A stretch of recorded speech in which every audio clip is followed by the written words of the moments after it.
Estamos. Podemos? Podemos sim. Então, Bora, meninas. Bora, meninas. Então, boa noite a todos. Sejam bem-vindos a mais um Radar GAN. Esse é o último do ano, porque a gente vai ter, a partir de agora, o Digital Business Update. Aliás, é o Business Update Academy. Logo vocês vão saber as novidades, porque que a gente evoluiu para esse nome. E o Summit também, que a gente já vai agendar a data, vocês vão saber logo nas redes sociais. Todos os Radar GAN do ano inteiro vocês podem ver nas plataformas do GAN. É só entrar no site e vocês vão ver todos os temas, todas as pessoas que participaram. Foi um ano muito especial para a gente, então vale a pena conferir. Para quem está com a gente pela primeira vez, eu vi que tem bastante gente nova aqui. Eu vou passar algumas instruções rapidinhas que vão ajudar na realização do encontro da gente. Temos hoje duas convidadas muito especiais com apresentação super curiosa. Já dei uma lida, já vou logo adiantar. Mas está muito legal, vale a pena, então, eu criar toda essa expectativa, né? Então é isso, vamos deixar o Moodle ativado durante o evento. Vocês podem enviar suas perguntas aqui via chat, aqui no cantinho. Eu vou filtrar todas elas e vou passar para o PC, que vai conversar com as meninas depois que elas fizerem a apresentação. A gente vai dar preferência às perguntas que tiverem a ver com o tema, tá? Mas, em geral, a gente tem 1h30 de evento aí de duração para vocês participarem. Vai ser gravado, o link vai estar disponível no YouTube e a gente já pode começar, né? Estou com as meninas já aqui. Mas antes, deixa eu agradecer aos patrocinadores, o Google, a Rede Globo, Verizon Media e Grupo Jovem Pan, e aos nossos apoiadores, APP, Meio Mensagem, Propaganda e Marketing, Agência Tripé Digital e Nation Filmes. Agora sim, vamos falar com o nosso vice-presidente do GAN, nosso PC Freitas, que já está aqui conectado para chamar nossas convidadas e falar um pouquinho sobre o tema. É com você, PC. Bom evento, gente. Obrigado, Tita. Boa noite, gente. Deixa eu apresentar nossas ilustres convidadas primeiro, falar um pouquinho de cada uma. Então, a gente hoje está recebendo a Andrea Leida, que é Account Manager para agências da Euromonitor International e responsável pelas contas de agências de publicidade e consultorias de branding no Brasil. Ela tem uma experiência multidisciplinar, com pesquisa estratégica, análise de comunicação e também com mídia e planejamento, já com passagens por agências como Arcos, Binder, WMACAN e NBS. E com veículo pela Globosat e anunciante Sesc Rio e pesquisa Cantar.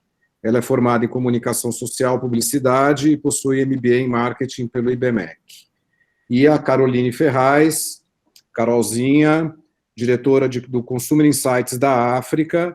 A Carol é mestre em Comportamento do Consumidor e Inteligência de Dados pela ISPM de São Paulo.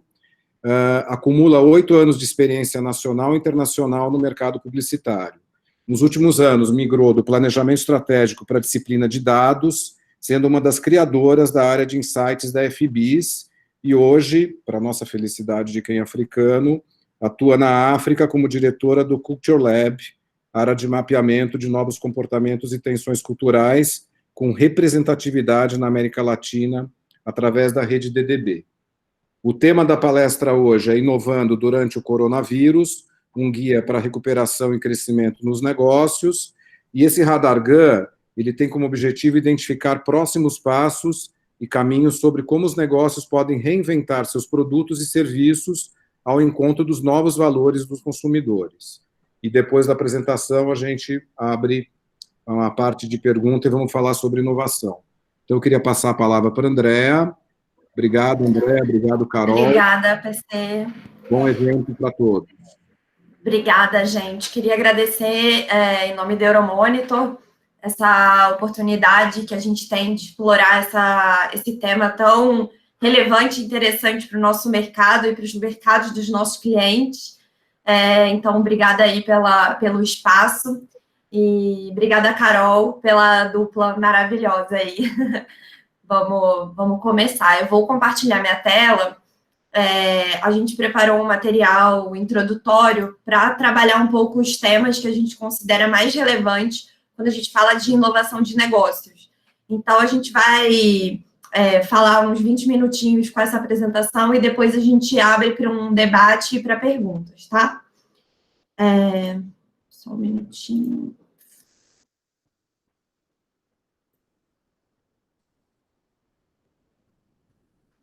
Estão vendo aí direitinho? Estamos sim. Sim.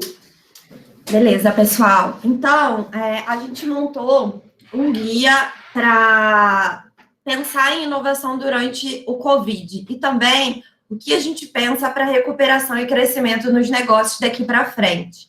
Então, navegando nessa recuperação, né? O que a gente tem como impacto imediato no ambiente de negócios?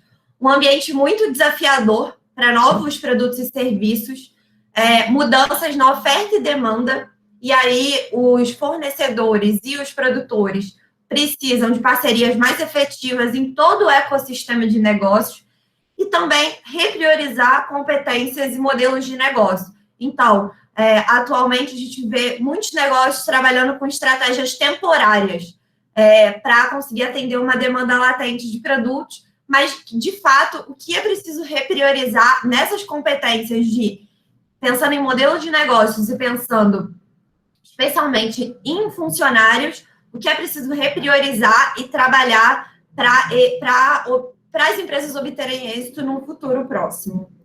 Então, a gente pensou numa agenda aqui para vocês, falando um pouco desse conceito que todo mundo fala de novo normal, como a gente enxerga isso aplicado para negócios e inovação.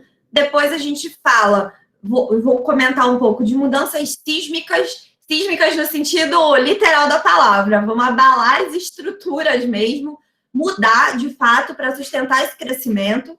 Falamos de mega tendências, falando de repensar os negócios.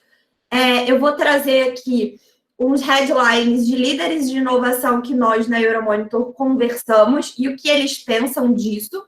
E depois a Carol traz um pouco da visão do Lab, com a parte mais de posicionamento de propósito, responsabilidade, reputação, confiança, fecha com aceleração digital e também traz alguns cases para vocês. Então, né, o que é esse novo normal que todo mundo fala? Já entrou até uma expressão clichê.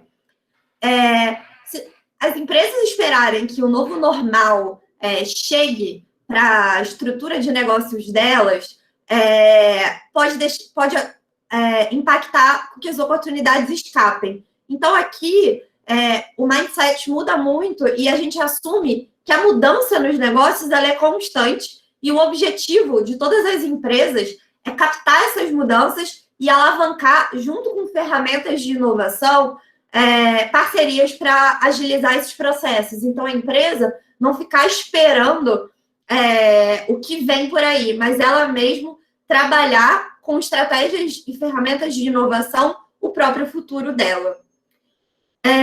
Nós, na Euromonitor, temos muitas análises que a gente faz sobre cenários de Covid, e a gente trouxe aqui uma análise do VUCA, né? Para quem não sabe, a sigla quer dizer volatilidade, incerteza, complexidade e ambiguidade. E aí eu trouxe para vocês um exemplo de cada um desse novo mundo.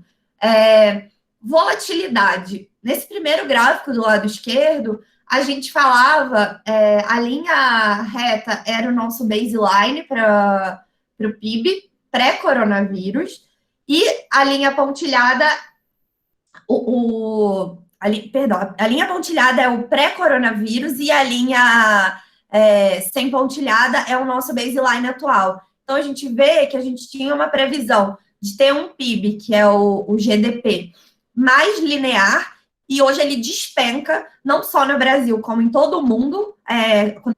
Quando a gente faz essa análise para cada país, a gente vê que essa queda, essa barriga em 2020, ela é geral. E para alguns países, eles se recuperam em 2021 e para outros a gente vai ver uma recuperação lá em 2023, 2024. Então, a volatilidade do cenário, como a empresa vai trabalhar nisso para ela não fechar, né? E aí, nisso, a gente traz uma outra visão de incerteza. A mesma coisa de um cenário pré-Covid e o nosso baseline atual. Baseline nada mais é do que os números que a gente tem reportado dentro da nossa base de dados. Então, a gente via que pré-Covid, por exemplo, o setor de luxo, que é o primeiro do gráfico do lado direito, ele tinha uma previsão de crescimento. E, atualmente, o nosso baseline, ele é o setor que mais sofreu impacto, seguido de personal accessories e apparel e footwear. Então, assim, setores... E, ao mesmo tempo, um ambiente de incerteza, onde a gente vê home care, né, que é o produtos de limpeza, produtos para casa, que tinha uma previsão de crescimento e ela ultrapassou essa previsão de crescimento, porque as pessoas estão muito mais em casa e têm a necessidade de limpar muito mais as coisas dentro de casa. Então, o ambiente de negócios ele fica muito mais flexível e muito mais incerto. Como se preparar para esse ambiente, né? E aí é interessante, a gente fez uma survey que chama Voice of the Industry, para entender um pouco como o mercado tem percebido essa volatilidade, essa mudança brusca de um mês para o outro nos negócios. E a gente olha que as empresas, de uma forma geral, têm criado um plano de continuidade para responder à pandemia. E também como prioridade. Então, as empresas estão olhando para isso e estão trabalhando esse ambiente. Ao mesmo tempo que a gente tem um ambiente super incerto, quando a gente fala de fechamento de negócios e ambiente competitivo e entrada no mercado. Uma recessão de mercado global e uma crise econômica nunca antes, né? Assim, a gente passou por uma crise em 2008, mas não tem nada perto do que a gente está vivendo agora num ambiente global. Uma redução de demanda do consumidor, quando a gente tem uma inflação muito alta, a gente acaba reduzindo o consumo, uma incerteza do consumidor também não tem informação completa para decidir fazer uma compra, porque ele não sabe se vai ter um emprego no dia seguinte, então ele prefere segurar aquilo, e um shift nos canais. Sim, porque hoje a gente vê até agora, especificamente em setembro, a gente já vê uma reposição de produtos, canais de distribuição voltando a um certo normal, a uma certa normalidade. Mas por muitos meses a gente teve muita dificuldade de encontrar produtos nas gôndolas e lojas fechando. Então, assim, o consumidor migra para o ambiente online e não sabe muito como voltar para esse ambiente offline. Com isso, a gente fala de mudanças sísmicas, abalar as estruturas do que a gente viu até então para sustentar esse crescimento nos negócios. Então, como é que a gente dividiu essas mudanças? Primeiro, que eu acabei de comentar, o apocalipse no varejo. Depois a gente vai para a aceleração digital, que depois a Carol vai falar mais profundamente. E, por terceiro, o bem-estar dos funcionários. O apocalipse no varejo nada mais é do que uma nova omnicanalidade. Então, antes a gente tinha muitos pontos de contato físicos, a gente tinha muitos tipos de varejo, onde a gente tinha conversas com o consumidor, a gente podia trabalhar product placement, a gente podia trabalhar um face-to-face mais direto com o consumidor, ter o trabalho do vendedor ali local fazendo trabalho de consultoria, e hoje a gente acaba num novo path to purchase, com esse novo caminho de compra com o que a gente chama de DTC, que é o Direct to Consumer. Então, o que a gente vê, né? Muita loja, tanto de bairro quanto lojas de rede, trabalhando com venda por WhatsApp, venda no bairro, malinha. Então, a gente entrega produtos na sua casa, você escolhe, para que, de fato, o varejo online não mate o varejo físico. E varejo físico, eu estou falando de todos os tipos de canais de distribuição aqui. Além disso, o varejo ele acaba sofrendo uma grande pressão para se adaptar a esses novos padrões de uma hora para outra. Acaba tendo uma demanda muito alta de produtos expostos, então os produtos vão chegando próximo ao vencimento, vão encontrando dificuldade nessa parte de cadeia de abastecimento para que os estabelecimentos fiquem com os produtos disponíveis. E aí a gente tem uma migração das lojas de reaproveitar os espaços físicos e as lojas como centros de distribuição, e não só, mas a loja como ponto físico de venda. Quando a gente vai para a aceleração digital, acaba sendo até meio óbvio, né, o que eu vou falar aqui, que é, rapidamente, a gente vê isso muito com o home office, né? Rapidamente, todo mundo que era conhecedor de tecnologia tem que ser digitalmente nativo. Então, eu que não gostava de trabalhar, eu, Andréia, particularmente, adoro trabalhar de casa, mas muita gente que não estava habituada a trabalhar de casa, não tinha esse hábito, não gostava, tinha alguns issues quanto a isso, passa a ter que realmente se adaptar ao mundo 100% digital, trabalhar processo de digitalização de venda, de canal de distribuição, todo o ambiente de marketing acaba mudando. E o gerenciamento de equipe também, tanto de times de vendas que iam regularmente a pontos de venda para checar se o produto está exposto de forma correta, para entender gôndola, divisão de categoria. Isso passa tudo a ser online e a gente tem que se adaptar a essa mudança imediatamente, para não perder o nosso consumidor. Novos hábitos de consumo e preservar a experiência. Acho que isso é um dos pontos mais difíceis que a gente tem encontrado até então com o ambiente de Covid, porque o consumidor ele não pode se sentir impactado, não pode sentir que a marca não está conversando com ele. E, por fim, o bem-estar dos funcionários. Então, hoje, o footprint social, a forma com que a empresa se posiciona, ocupa esse protagonismo. Então, não mais só a empresa como é uma empresa boa para se trabalhar, ela tem um top of mind, algo do tipo, mas como também a empresa se posiciona e como o funcionário percebe. Então, o apoio aos funcionários, principalmente durante os estágios mais críticos da pandemia, é essencial. A democratização da inovação, então hoje todo mundo, toda a empresa tem que estar aberta para ouvir tudo que todo mundo tem a dizer sobre modelos de trabalho. Eu acho que isso é uma disruptura muito grande, uma ruptura muito grande, uma mudança no nosso ambiente, porque antes a gente era algo muito top-down. Eu vi um modelo de negócio, eu vou testar na empresa. E hoje, como a gente não sabe ainda muito o que fazer, é importante que isso seja democratizado. E, por fim, retreinar os funcionários para o mundo digital. Beleza, tá todo mundo home office, agora todo mundo tem que trabalhar, entender a digitalização, ser nativo digital, mas eu não sei. A empresa não vai me apoiar nisso? E hoje é algo que a gente enxerga muito latente, que a empresa que tem esse posicionamento de apoiar o funcionário nesse momento, ela tem um retorno muito efetivo e rápido, porque os funcionários se sentem mais seguros e levam melhores entregas para os seus clientes e para dentro da empresa.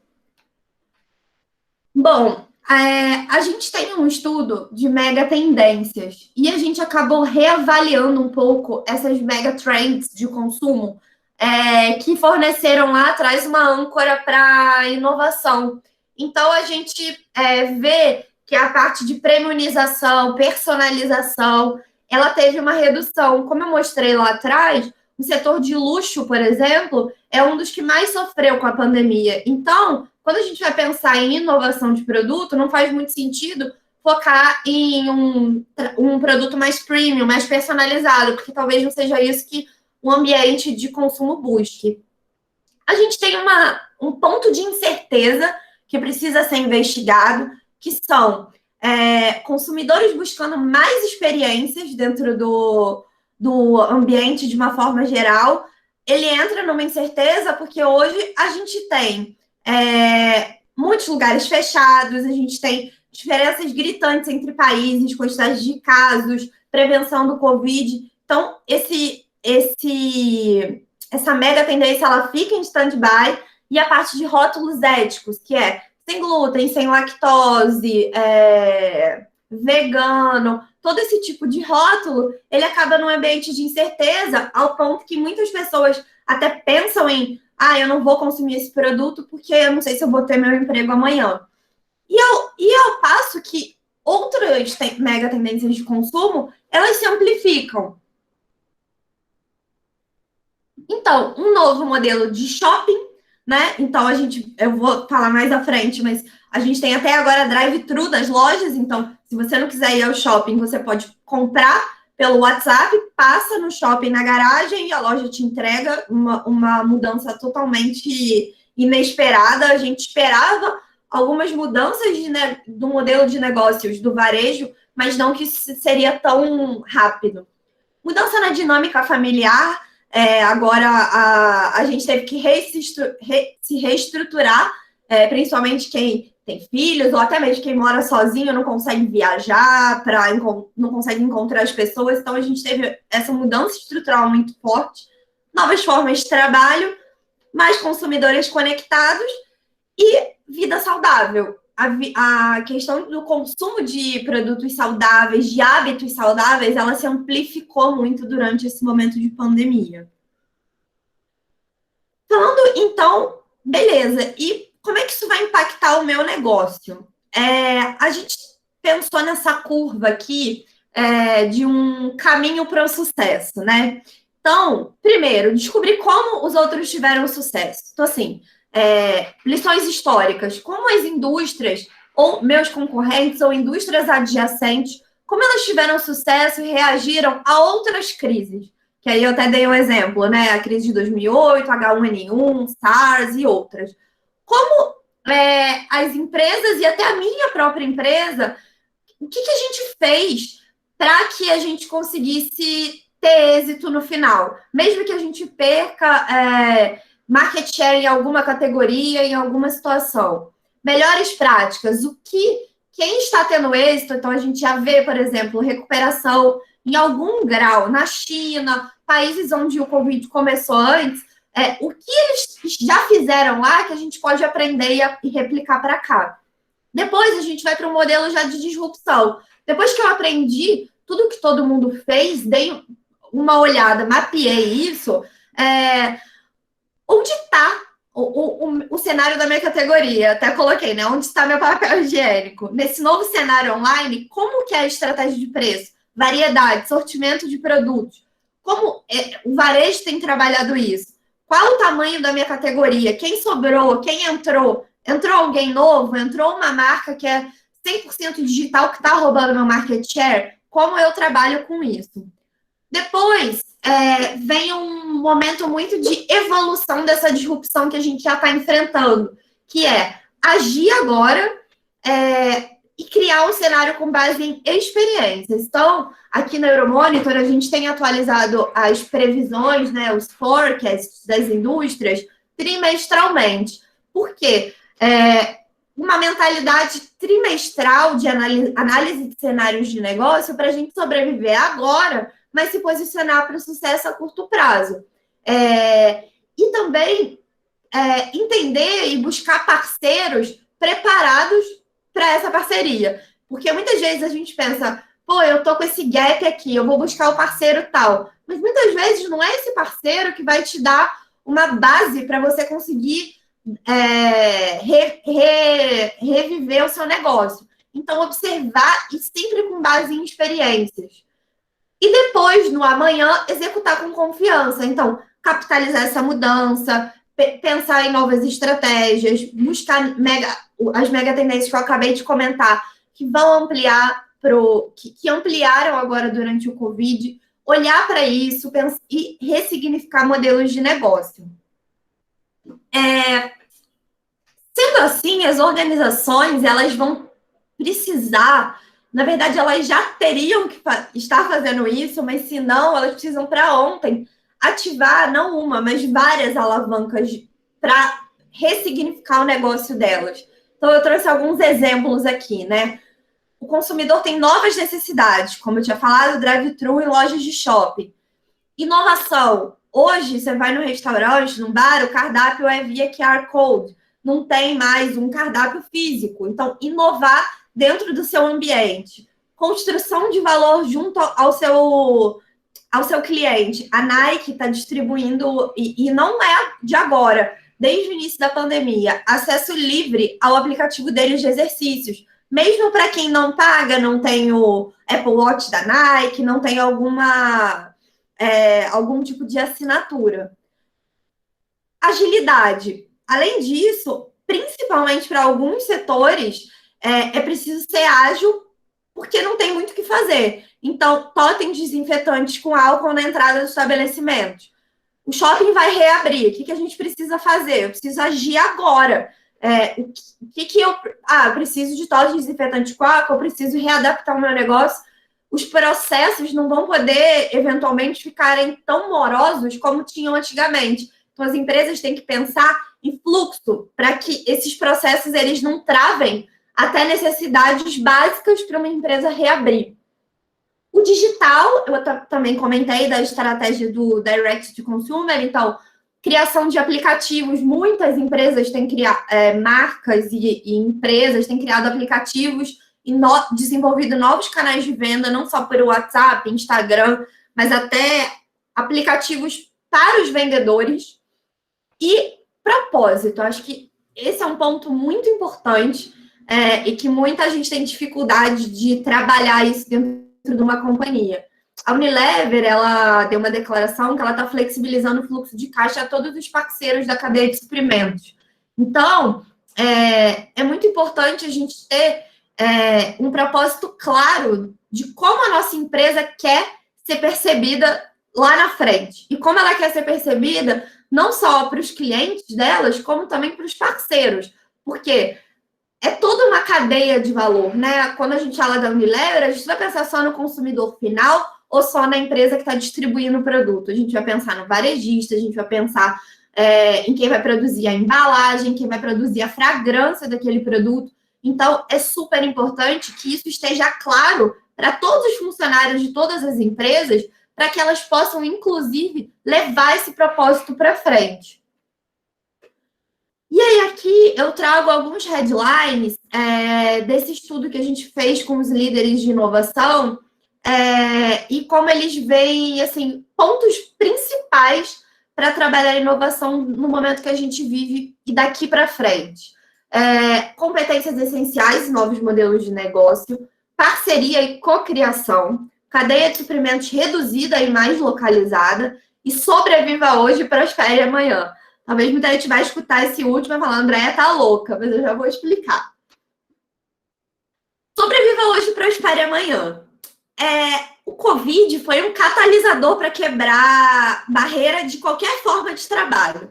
Então, hoje, a gente está se adaptando a essas novas formas. A tecnologia está moldando a demanda, as necessidades dos clientes, o nosso modelo de operacionalização de processo, de venda, de entrega de produto. A gente tem novas necessidades do consumidor e o que é bom para a sociedade é bom para os negócios. Nem sempre foi assim, a gente sabe disso. E a gente vê, assim, aí falando mais no âmbito global até que Brasil, os setores público e privado colaborando, tentando trabalhar junto para sair disso. A Carol vai dar alguns exemplos, eu não vou dar spoiler da apresentação dela, mas a gente vê empresas, a Ambev, por exemplo, com entrega de álcool gel, a gente viu algumas grandes empresas e também empresas locais trazendo cases e mostrando que o setor privado também quer colaborar para que as empresas e as pessoas possam sobreviver hoje e ter êxito amanhã. Senão, o que tem acontecido as empresas vão fechar. Cadeia de suprimentos reduzida e localizada. Os grandes centros de distribuição que a gente sempre esteve acostumado a ver, eles, na verdade, acabam perdendo um pouco o sentido no momento atual, e aí as empresas acabam até fazendo parcerias para tentar reduzir custo e tempo de entrega, já que a dificuldade de ter matéria-prima de uma série de produtos, a dificuldade de entregar esse produto para o consumidor. E aí, o que as empresas, principalmente que trabalham com entrega, né? A Amazon, acho que é um exemplo muito bom disso, que eu estava até conversando com o meu gerente, ele falou, André, eu comprei um livro num dia à tarde, no outro dia de manhã estava na minha casa. Por quê? Eles fazem isso. Quanto menor a cadeia, mais ágil é a sua capacidade de correção e entrega. Então, eles trabalham com menos mini centros de distribuição, qualquer problema que ele deu, eu tenho uma capacidade muito mais ágil de corrigir qualquer problema nesse momento. E dados no centro de otimização da cadeia. Então, dados no centro de tudo. Mais uma vez, a gente falando de dados no Customer Centricity. Então, dados monitorando e apoiando toda a decisão dessa entrega e dessa cadeia de suprimentos. Parceria e cocriação, isso é super importante. Um time de inovação, ele precisa explorar insights, melhores práticas, mas derivando isso de um ecossistema. Então, trabalhar com diversos modelos de inovação, ao invés de só investir em capacidades internas, de treinamento, de time, treinamento e tal, faz mais sentido observar como eu posso aprender com outras empresas do meu setor, ou empresas parceiras, né? Quando a gente olha até para estratégias de M&A, o meu time de M&A, de fusões e aquisições, o meu time de inovação, ele está envolvido junto com esse time? A gente vai fusionar ou vai adquirir uma empresa. Essa empresa, ela vai, de fato, trazer uma nova visão de negócios para a gente? Ou a gente vai ter que trabalhar em conjunto para desenvolver esse speech como empresa? Qual vai ser o propósito disso? E novas competências essenciais. Então, o foco em ganhar, em dinheiro, em lucro, ele acaba para as empresas. Não de uma forma geral, toda empresa visa lucro, né? A gente não... A não ser quem trabalha em ONG, mas a gente vê que hoje, ainda bem, tem uma grande preocupação com a saúde. Então, as pessoas estão em casa, as pessoas estão com toda a questão de estresse da pandemia, passando por todo esse momento. Então, a questão do equilíbrio, eu até coloquei, né? Equilíbrio mente, corpo e espírito, né? Como está o bem-estar? Como meus funcionários estão trabalhando? Tá tudo bem? Não precisa ficar até 5 horas da manhã para entregar um projeto. Vamos tentar ressignificar isso e se adaptar ao novo modelo de negócio. E aí, né, o destaque está na inovação. Sobreviva hoje, prospere amanhã, ou ontem. Era uma questão mais de premiumização, de inovação mais incremental. E hoje, amanhã, que para mim acaba já sendo o hoje, é uma adoção acelerada de novos hábitos. A parte de cadeia de suprimentos, ela acaba mudando para uma cadeia curta e local. A parte de cocriação, antes uma inovação de desenvolvimento de produtos, né, product development, era mais isolada. E hoje ela tem um ecossistema bem mais amplo e reimaginar competências. Então, antes, foco bem-estar, conveniência, é muito bom trabalhar aqui. E hoje, oferecer um ambiente seguro de trabalho, um desenvolvimento remoto dos seus funcionários e uma empatia digital. Tem empatia até para quem não está habituado a trabalhar com todo tipo de plataforma. Então, o que eu vejo que nós, da Euromonitor, observamos que vem por aí? É uma urgência sobre agir agora, naquele framework que eu mostrei, tanto em inovação, quanto canais de distribuição, quanto propósito, olhar para isso, abrace o novo normal. Então, assim, entenda que esse novo normal, amanhã já vai ser outro novo normal, e depois de amanhã vai ser outro. Então, abrace o que tem hoje e crie o seu novo normal para o amanhã. E desenvolva habilidades de inovação, porque nenhuma indústria, empresa, ela vai conseguir sobreviver se ela não pensar em inovação. E inovação não é só ser moderno ou ser trendsetter, mas aqui inovação, falando muito de inovação até em canais de distribuição, em processos de distribuição, em varejo. E aí aqui, só para terminar meu jabá, muito rápido, a gente aqui na Euromonitor faz tudo isso e mais um pouco que eu comentei. A gente está hoje em 15 escritórios, cobre 30 indústrias em até 100 países, e a gente divide os nossos dados sempre falando de indústria, canais de distribuição, consumidores e economia. E aí agora eu passo para minha amiga Carol. Obrigada, gente. Obrigado, Déa. Obrigada, Déa. Bom, gente, seguindo aqui, a gente reuniu para complementar a super apresentação que a Déa fez sobre contexto, sobre muito a realidade do Covid. Opa! imagina, algumas premissas de comunicação e inovação que foram aceleradas pelo Covid e como isso está se refletindo agora em desafio para as empresas. Pode passar, Déia. A gente observou que elas se agrupam em 3 pilares. O primeiro é propósito e responsabilidade, o segundo é reputação e confiança, e o terceiro é aceleração digital. A gente vai passar por cada um deles, trouxemos alguns cases também, para facilitar. Pode passar, Déia. Então, entrando no primeiro, de propósito e responsabilidade, uma das coisas que a gente mais viu durante a pandemia do Covid é que o desafio das empresas de se conectar com a audiência, de se conectar com as pessoas, ficou muito maior, principalmente por uma questão de responsabilidade.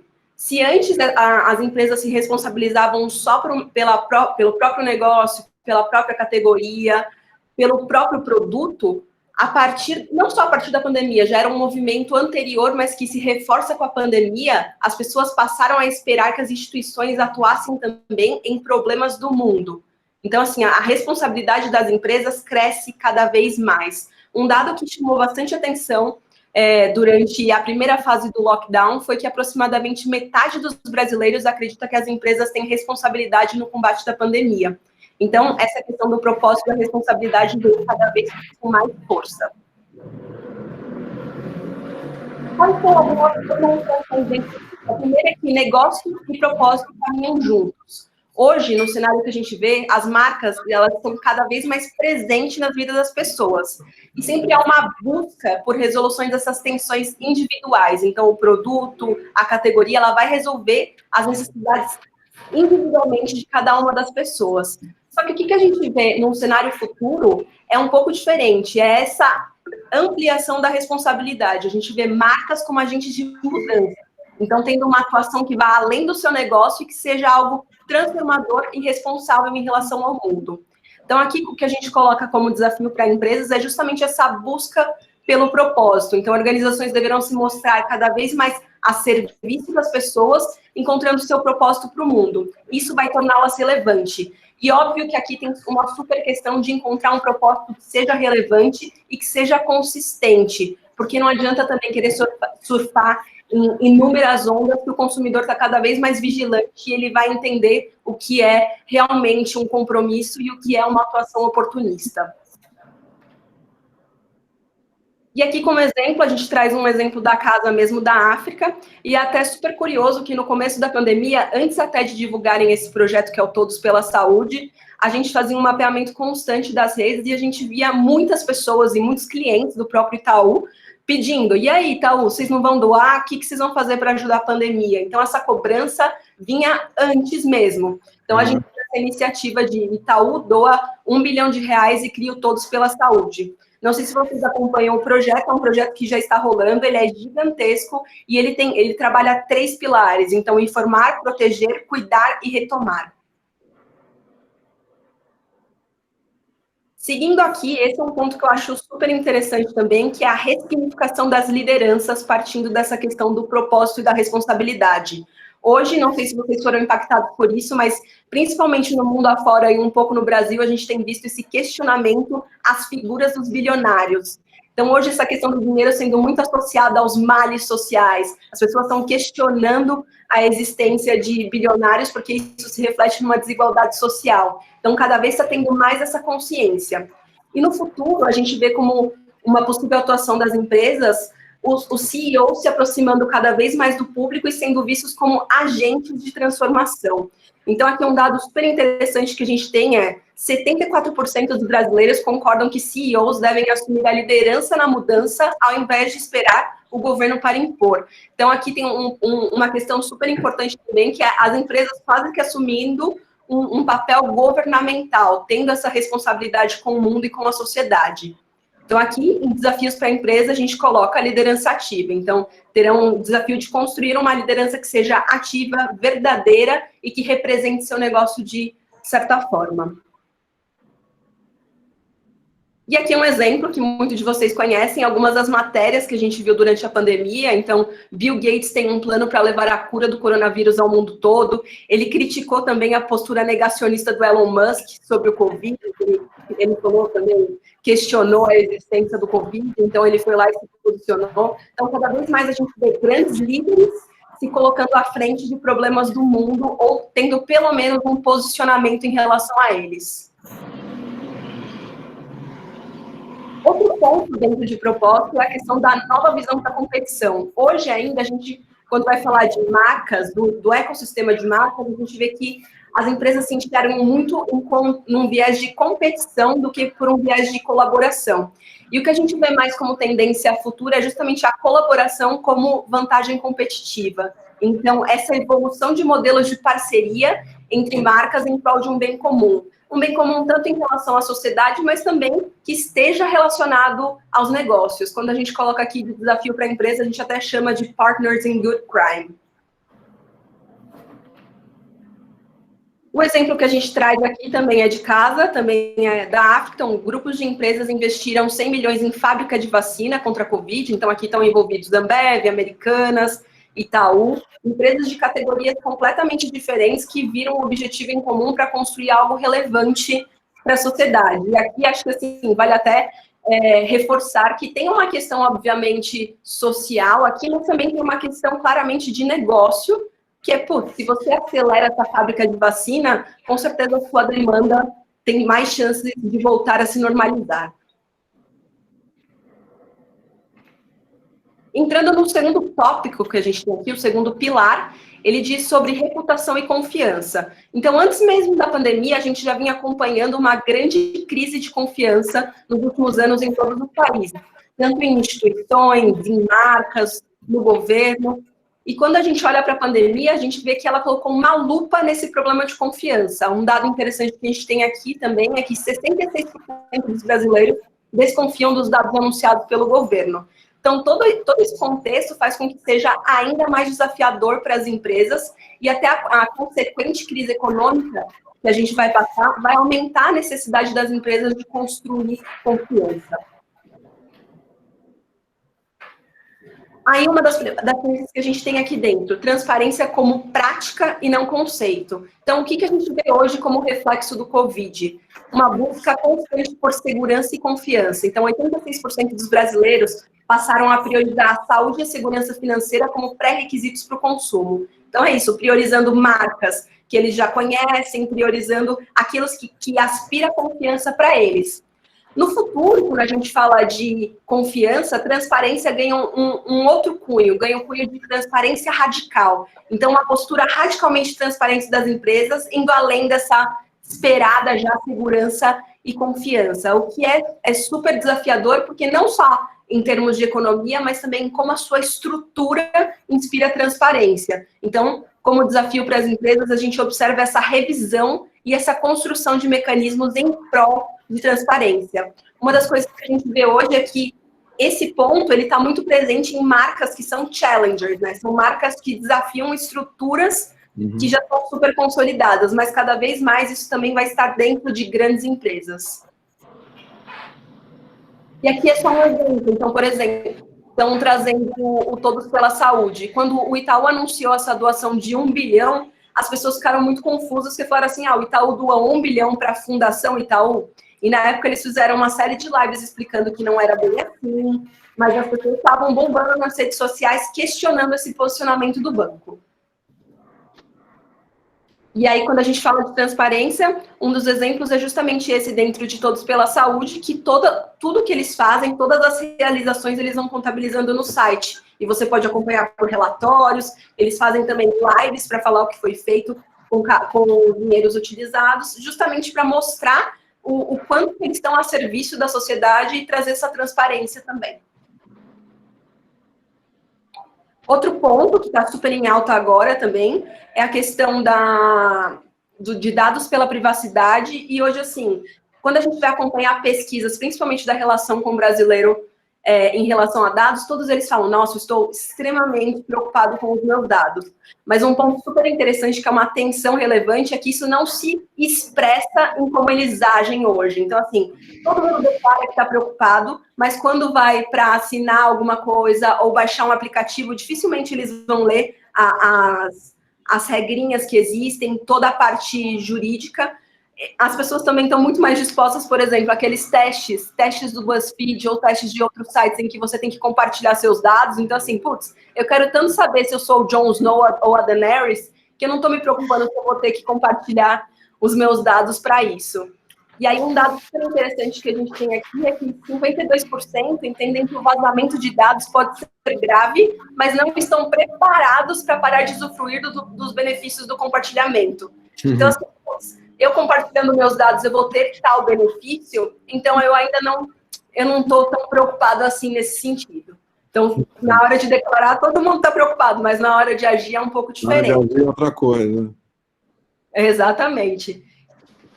Pois é, só volta um pouquinho. E no futuro, o que a gente percebe é justamente essa discussão com um pouco mais de maturidade. Então, a gente vê a vigência da LGPD, a Lei Geral de Proteção dos Dados, a partir dessa semana, e as pessoas e as empresas também vão ter que desenvolver mecanismos e processos justamente pela privacidade. O que a gente vê é que a grande maioria das empresas não estão preparadas para isso. Já ao longo desse ano, vários escritórios de advocacia já se especializaram nisso, então para eles é uma super demanda, uma super oportunidade, mas a gente ainda vai ver muitas empresas pedalando nesse sentido. Então, como desafio, a gente coloca aqui essa adaptação à LGPD. E aqui só alguns exemplos também que na era Covid surtiu muito efeito e surtiu muita discussão também no ponto dos dados, principalmente assim, foi uma época em que houve um grande compartilhamento de dados em prol de um bem comum, em prol de uma questão de saúde. E vários especialistas, antropólogos, pessoas que discutem sobre privacidade de dados, começaram a colocar nas redes sociais, a se posicionar, o quanto isso poderia ser perigoso também, porque é uma abertura para que governos possam ter um modelo super totalitarista no futuro. Então, assim, é uma discussão super extensa, mas que também foi intensificada durante a pandemia. E o outro ponto que a gente tem dentro aqui de transparência é justamente o dilema das redes sociais. Acredito, não sei vocês que todos viram o documentário que saiu agora no Netflix, acho que até um documentário que demorou um pouco para sair, que eles falam sobre a questão de manipulação das redes sociais, e eles também abordam o quanto que as marcas, de certa forma, têm responsabilidade nisso, porque são eles que financiam esses mecanismos, são eles que estão por trás investindo dinheiro, então eles abordam isso, e a gente vê hoje já alguns movimentos relacionados a isso, como o Stop Hate for Profit. Ele chegou até o Brasil, mas é um movimento que ganhou muita força lá fora, na qual empresas passaram a tirar o dinheiro do Facebook, justamente pela disseminação de notícias falsas que a plataforma estava associada. Então, essa é uma discussão que já está fervendo agora, mas que tende a evoluir bastante. Acho que até um ponto super interessante de dilema de redes sociais é que as redes sociais, elas ainda são muito jovens. A gente tem 16 anos só em que as redes sociais estão presentes. Então, a gente está vendo um momento super inicial ainda, principalmente porque hoje os gestores ainda, em sua maioria, têm uma mentalidade analógica. Muitos especialistas e antropólogos falam que a grande discussão das redes sociais vai ser daqui a uns bons 10 anos, porque aí a gente vai ver essa evolução na prática. E que está muito relacionado ao que a gente vê aqui de futuro, que é justamente essa pressão a grandes empresas. Então, assim, como que uma marca vai se posicionar em relação a isso? Ela tira, ela não tira? Como que ela vai pressionar Google, Facebook? Como que vai ser essa relação?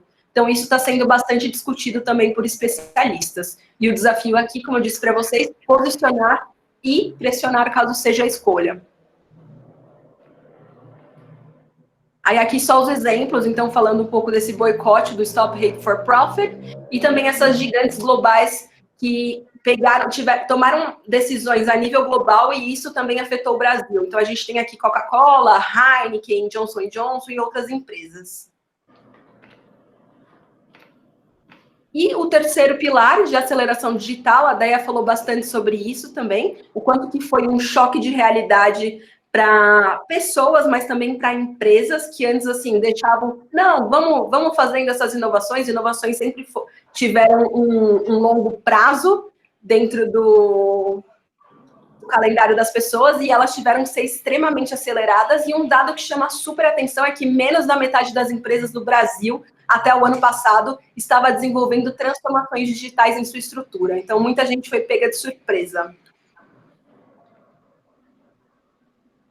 E aí, o que a gente tem hoje? Então, a gente, como primeiro ponto, essa digitalização da jornada. Então, hoje, essa adaptação a novos meios digitais. Então, aqui a gente está vendo muitas pessoas pedindo delivery pela primeira vez, que na nossa bolha isso é super comum, mas quando a gente fala de Brasilzão, isso pode ter sido novidade para muitas pessoas.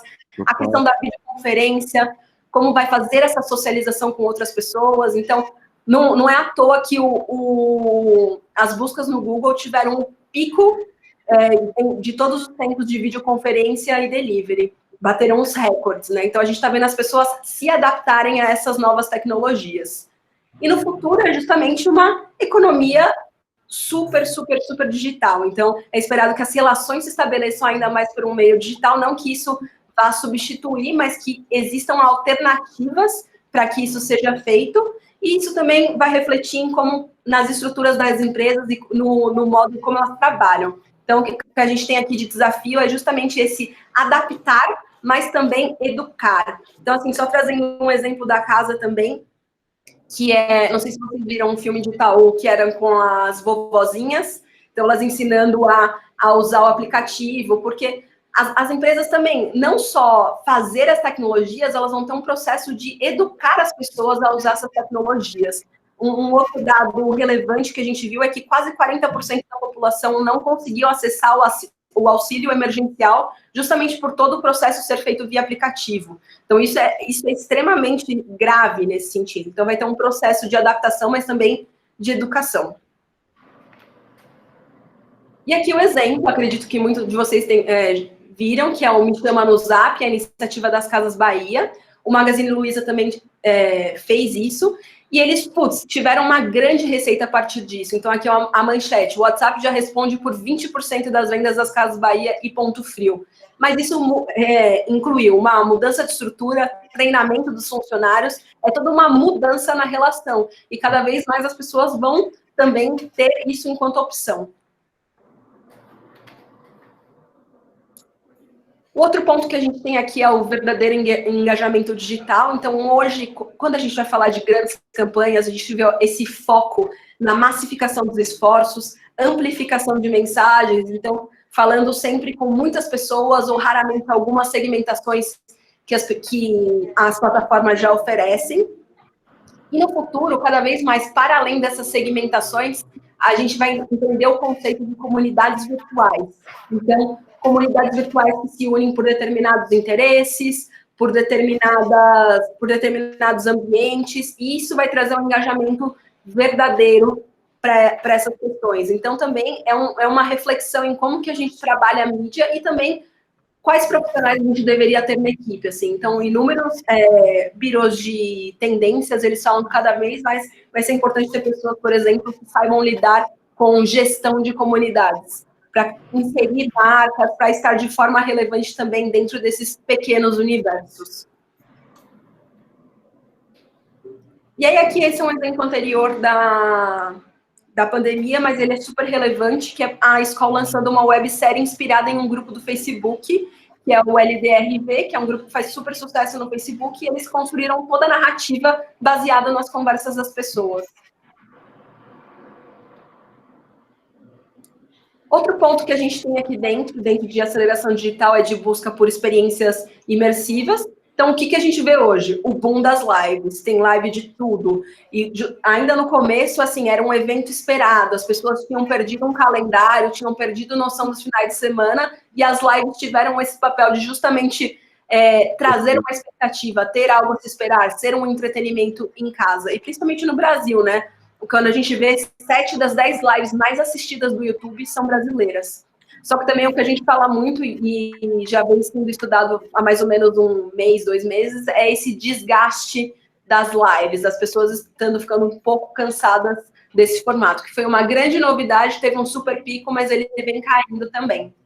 E no futuro, o que a gente fala são justamente de experiências digitais que são mais imersivas e multiplataformas. Então, algumas plataformas que ganharam destaque, o Twitch, por exemplo, que faz live streaming. Antes ele era só focado em jogos e agora a gente já vê, por exemplo, uma iniciativa focada em música, que é com o Emicida e o Lab Fantasma, e outros tipos de conteúdo. Então, o leque de canais que vão fornecer essas experiências imersivas vai ser muito maior. Então, aqui o desafio é justamente buscar essas novas plataformas e formatos que se adequem, de certa forma, ao negócio, que se adequem ao próprio produto. E aqui alguns exemplos, não sei se vocês foram impactados por isso, mas o Alok também fez um show dentro do Free Fire. Ele já era jogador e acabou fazendo essa apresentação lá dentro. E o Travis Scott também, que é um rapper americano, ele fez um show histórico dentro do Fortnite, com 14 milhões de pessoas assistindo, sendo 4 milhões dessas pessoas nunca tinham entrado na plataforma para jogar, mas entraram dentro do jogo só para assistir o rapper. Então a gente vê também como os games ganharam muita importância, né, nesse contexto de pandemia. E a nova lógica de trabalho, que acho que é uma dúvida que todo mundo tem, principalmente em como vão continuar as agências de publicidade, como que vai ser esse retorno. Então, hoje o que a gente vê é justamente esse teste para o home office. E home office bem entre aspas, porque, né, às vezes a gente brinca que a gente está vivendo o caos office, que é uma experiência bem diferente de home office, né? Uhum. O que as empresas têm percebido é que muitas vezes, que em muitos casos, tem eficiência em se trabalhar de casa. Antes era uma questão cultural, e assim, esse experimento em massa, em grande escala, talvez mostre para as empresas que é algo realmente viável. E no futuro, o que a gente coloca aqui são justamente essas novas formas e políticas de trabalho. Então, a Déia abordou isso também. Então, como que a legislação vai se adaptar a isso, como que as relações trabalhistas vão se adaptar a isso. Mas tem um ponto super interessante, que é o trabalho em rede.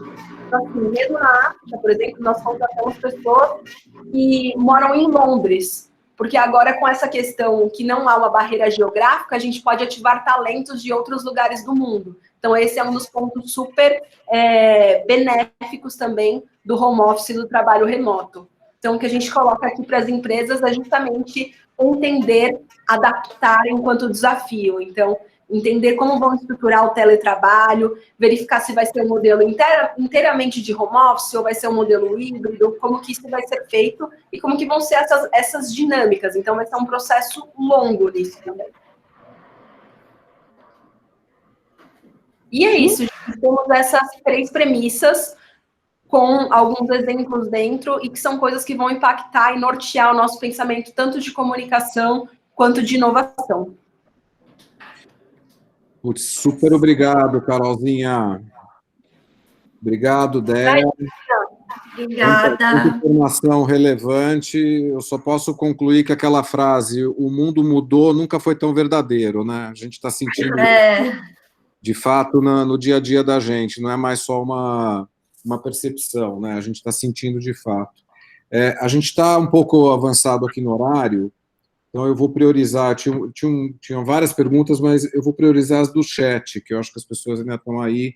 É legal para vocês responderem. Aí fica à vontade, eu acho que as duas podem responder, tá? A primeira, até ligando um pouquinho com esse último tema que a Carol trouxe, de home office, uma pergunta do PR Campos Espíndola. O PR que é da minha tribo também, PC, PR, a gente é da tribo do P. Após a pandemia, o trabalho home office passará a ser uma tendência forte. Como ficará a parte social das pessoas nas empresas? Não se corre o risco de se perder a socialização no trabalho e isso pode ser prejudicial às pessoas? Na verdade, obrigada pela pergunta. A gente passa muito de um trabalho remoto hoje para um trabalho conciliando a vida em casa.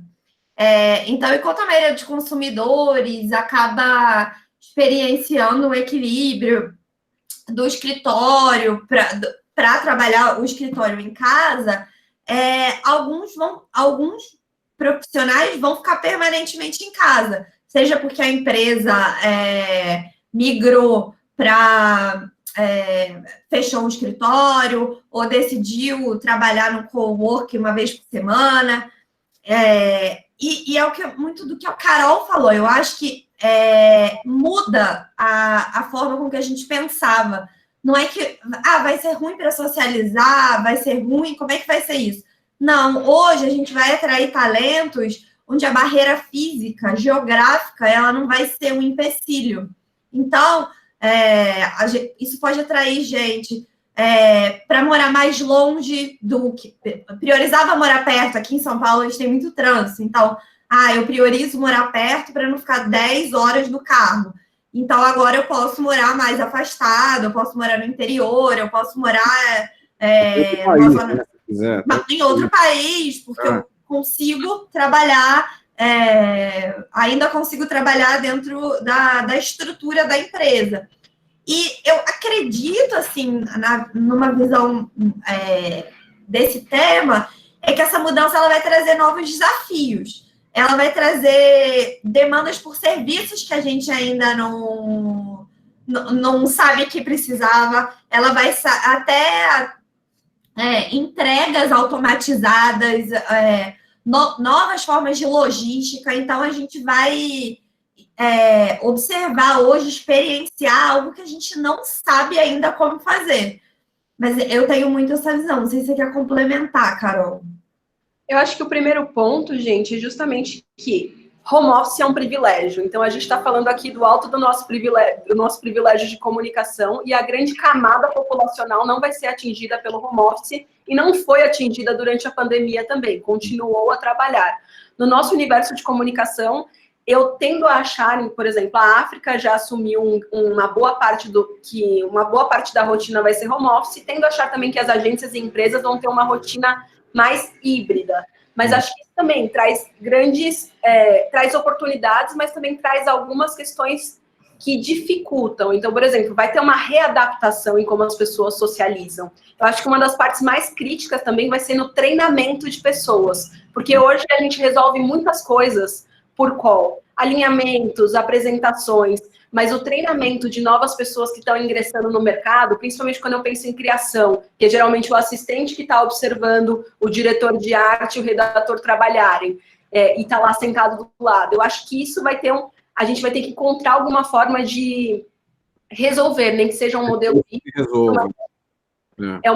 É uma grande barreira. Mas em relação às liberdades, como eu disse, o trabalho em rede eu acho que é super interessante, de poder trabalhar com pessoas ao redor do mundo, ter essa maior qualidade de vida também, de passar tempo em casa, mas também vale colocar aqui que essa qualidade de vida está muito relacionada à estrutura que as pessoas têm de casa. Então, assim, se eu estou em casa e eu tenho 3, 4 filhos, às vezes isso não vai representar uma qualidade de vida, porque eu vou estar extremamente sobrecarregada com diversas responsabilidades. Então, acho que tem algumas generalizações que a gente faz e que vale fazer alguns recortes importantes na relação com as pessoas. Então, acho que o melhor modelo a se seguir é ter opções. Então, assim, se uma pessoa gosta muito de trabalhar home office e tem eficiência nisso, por que não, sabe?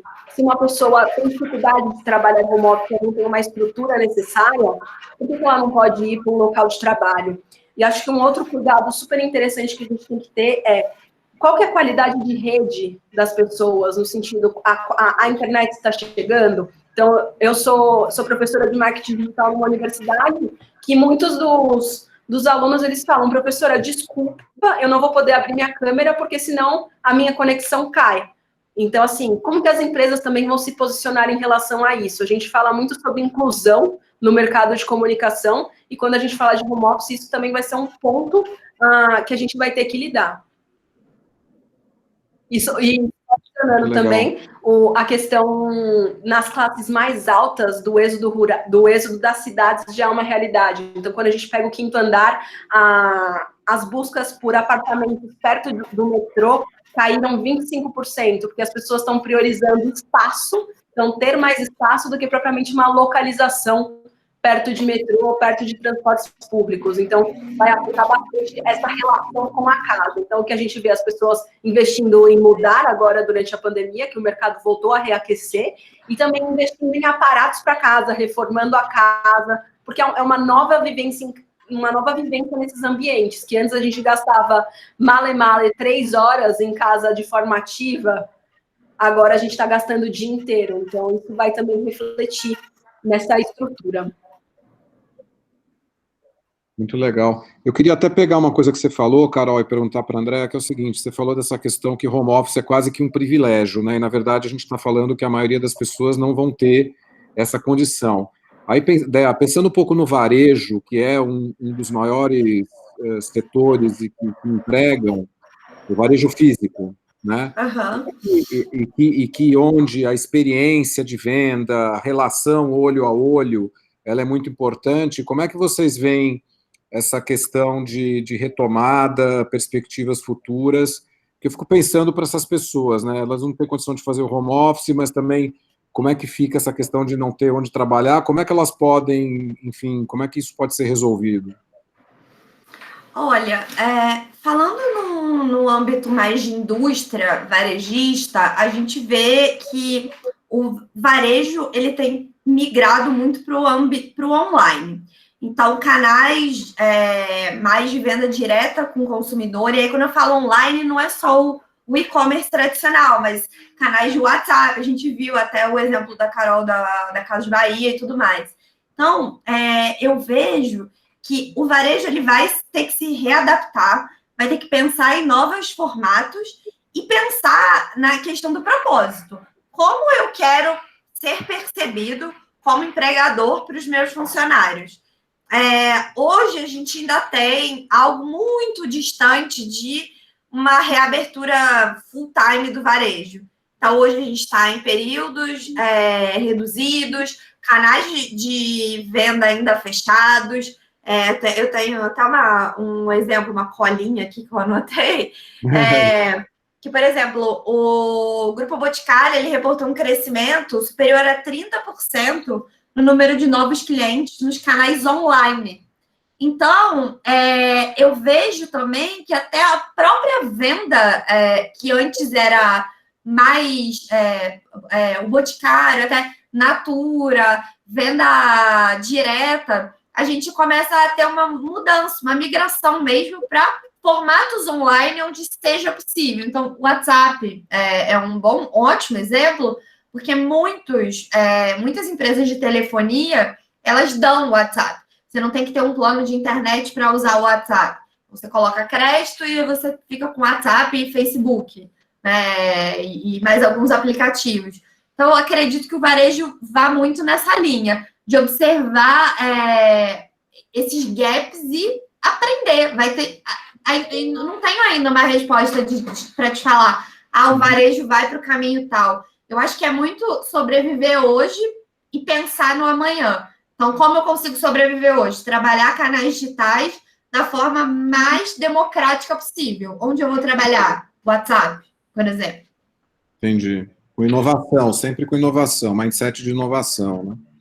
Sempre pensar em novas formas. Eu acho que quando a gente falou muito essa palavra hoje, né, inovação, mas eu fico muito reticente quando a gente fala muito de inovação e as pessoas associam a mudar tudo. Não, inovação é simplesmente observar que a minha loja vai ficar mais tempo fechada, então eu vou começar a vender por WhatsApp. Então, assim, pensar formas diferentes de fazer a mesma coisa. O que eu preciso fazer? Qual é o meu business issue mais forte nesse momento? O que eu preciso fazer para eu não fechar? Para eu continuar a minha estrutura? E pensar formas de inovação. E aí tem vários frameworks de inovação que a gente pode utilizar, né? Legal. Como é que a gente está com o tempo, Tita? Eu queria... Carol, fica à vontade, pode comentar, desculpa. Só complementando a ideia, eu acho que, além dessa parte de inovação das estruturas, isso também leva para uma parte de treinamento das pessoas, tanto funcionárias, quanto treinamento da grande sociedade. Então, assim, um exemplo que eu acho super incrível do Facebook é que, na época, eles pegaram vanzinhas mesmo, e foram em comunidades e periferias ensinarem as pessoas a usarem o Facebook. Então, uma plataforma totalmente offline, ensinando as pessoas a usarem o Facebook e se adaptarem a isso. Então, é um processo, eu até falei bastante disso, é um processo de educação recorrente. E as empresas que vão liderar essas inovações, elas também vão ter essa missão de não só colocar na rua essas novas formas de comprar, de vender, mas também de educar as pessoas a usarem. Então, assim, eu acho que o Covid foi um acelerador intenso nesse aprendizado digital das pessoas e que isso vai se manter de certa forma. Se a gente quer que a tecnologia evolua, o comportamento precisa evoluir junto. Então, acho que esse é um ponto super essencial para as empresas que quiserem se adaptar nesses novos modelos, né? Legal. Estamos 15 minutos, Tita? Isso, 15 minutos. Eu tenho mais duas perguntas, tá? Eu queria que as duas respondessem. A primeira, pensando no profissional de atendimento e negócios, que também está vivenciando, obviamente, tudo isso que está acontecendo, essas mudanças de perfil de negócio, de como reinventar as coisas, etc. Como é que vocês acham que... Ou seja, o que vocês acham importante que ele saiba, aqueles skills importantes que vocês gostariam de destacar, que esse profissional tem que ter ou tem que atuar para geração de negócios frente a todos esses cenários que vocês colocaram, essas mudanças comportamentais, mudanças estruturais, mudanças de modelo de negócio? Eu acho que um dos primeiros pontos é justamente, acho que isso já virou até um clichê em palestras, mas eu acho super essencial o ponto de cultura de dados. Então, assim, hoje ainda a cultura de dados ela está muito resumida a departamentos como o de insights, de BI. Quando a gente fala de dados, a gente está falando sobre mapeamento de comportamentos, assim como a gente está falando de resultados, a gente está falando de eficiência. E cada vez mais essa tem que ser uma linguagem transversal entre os departamentos de uma agência ou de uma empresa. Então, acho que uma skill super necessária, principalmente essa capacidade analítica que cada vez vai vir mais com essas tecnologias. Porque também com essas tecnologias muda o mapeamento, muda a forma como a gente observa resultados. Então, o que vai ser válido, o que não vai ser válido, como que entra nessa discussão de uma forma estratégica e que a gente também consiga dialogar num nível mais macro em relação a negócios com os clientes, né? Legal. Eu vejo que tem uma outra coisa que é totalmente complementar ao que a Carol falou, que na verdade, isso já era debatido em alguns eventos do mercado, a gente já vinha falando isso muito fortemente, que é a importância do profissional de atendimento se posicionar como consultor. Então, ele sai um pouco do papel do atendimento que a gente conhece desde sempre e entra no negócio do cliente, de verdade. Não só, eu vou fazer reunião, eu vou entender os problemas do cliente, eu vou escutar as dores, todas as questões. Não. É entender o modelo de negócio. É chegar lá para o cliente e falar, beleza, eu sou da África, eu sou da TBWA, enfim, eu sou da agência e eu estou aqui, só que eu não vou te entregar uma campanha. Eu não vou entregar uma campanha engraçadinha ou uma campanha até que tenha um propósito social. Para que você quer desenvolver essa campanha? Qual é o seu problema? Às vezes, não é uma campanha publicitária de 100 milhões. Às vezes, é uma campanha de endomarketing. Acho que o profissional de atendimento, ele precisa cada vez mais mudar esse mindset de agência e a agência ser cada vez mais consultiva. E o atendimento, ele é essa pessoa. É essa pessoa que vai estar ali no front, entendendo. Uma forma de ajudar muito a entrar mais nesse business do cliente é entender do negócio dele. Então, eu sempre falo isso, daqui a pouco eu vou ficar um disco arranhado de tanto que eu tenho falado isso ultimamente. Mas é muito isso, assim, eu tenho um cliente de papel higiênico. Beleza, todo mundo sabe, isso não é segredo para ninguém, que o consumo de papel higiênico cresceu no início da pandemia. Já não cresce tanto mais. Para onde vai? Eu não vou conversar com o cara e ouvir do meu cliente ele falar, vamos fazer uma campanha para posicionar, porque o nosso papel higiênico é mais soft, é mais um papel premium e tal. Para que essa campanha? Questionar, ser mais firme com o cliente e levar provocações para ele com números, que é por isso que eu falei que é complementar ao que a Carol falou. Quando questionar, fala assim, porque eu tenho os dados do seu mercado e eu estou vendo aqui que ele não vai crescer. Por que você quer fazer essa campanha? Será que a gente não diversifica o portfólio de produtos? Será que... E começar a levar ideias, sabe? Eu acho que é um pouco desse papel mais consultivo, que eu acho que falta um pouco. Muito legal, obrigado. Adorei o ponto de vista das duas. Super relevante, viu? Obrigado. A gente já vai ter que começar a encerrar, e eu queria... A gente sabe que tem sempre, inclusive na nossa audiência, tem sempre alguém chegando, entrando no mercado, né? Tem sempre alguém que saiu agora, está entrando, ou que está mudando de área, que está vindo para cá, para a área de negócios. Eu queria que cada uma falasse, assim, resumidamente, o que vocês acham que é importante essa pessoa... A Carol já falou aqui de treinamento, né? Deu o exemplo essa questão do distanciamento, por exemplo, um assistente de arte não tem mais como ficar se inspirando no trabalho, né, local. Enfim, para quem está chegando, que conselhos que vocês dariam de mindset mesmo, para enfrentar essa nova realidade? Pensando, obviamente, em comunicação, né, que é o nosso negócio.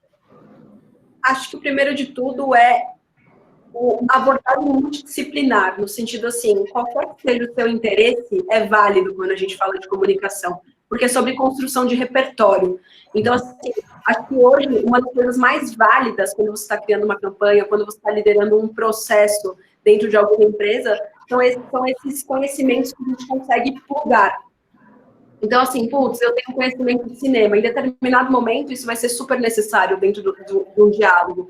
Então, eu sempre falo isso, de comunicação como um todo, repertório é algo extremamente válido. Então, leia muito, consuma muitas coisas, porque vai te dar um outro tipo de capacidade de entendimento do mundo. Acho que um outro ponto também para a gente que é publicitário entenda o universo brasileiro, assim, acho que é um desafio que a gente tem, que os dados ajudam um pouco nesse sentido, que às vezes a gente está muito focado em intenções que são da nossa bolha, intenções que são do nosso universo, querendo ou não, hoje as agências ainda não são inclusivas, ou não tem pessoas com backgrounds muito diferentes. Então, acho que talvez se provocar a ter esse olhar, se provocar a pesquisar, se provocar a ir para a rua, conversar com as pessoas, a entender o universo, vai fazer de você um profissional muito melhor também. Muito bom. Dea? Bom, quase tudo que eu ia falar, né? Que droga, devia ter falado primeiro. Não, pode repetir, tá tudo lindo, repete.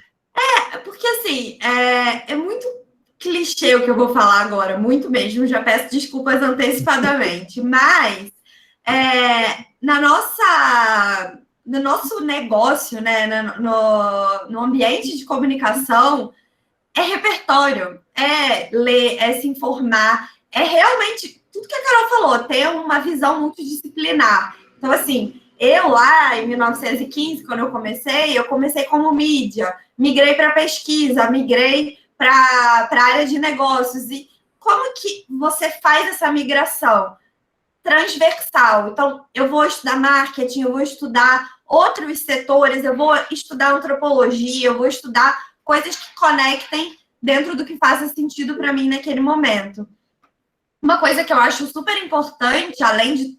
Concordo com 100% do que a Carol falou, o ponto da bolha é primordial, nesse momento especificamente que a gente vive de Covid, é lembrar que a gente é a formiga da formiga da formiga, e não considerar que, por mais assim, eu estou numa reunião e alguém fala, não, mas isso é tranquilo, a gente vai fazer uma reunião online com a conexão calma. Qual é a minha audiência? Com quem a gente está conversando?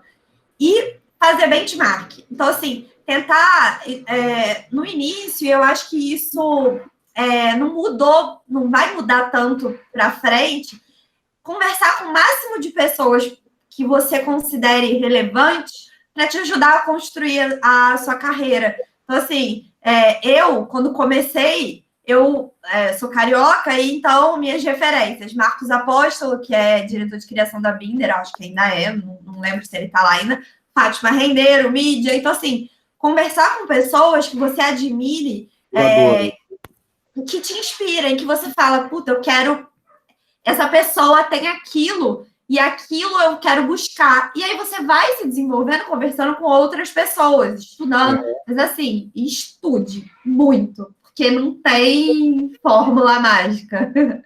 Repertório.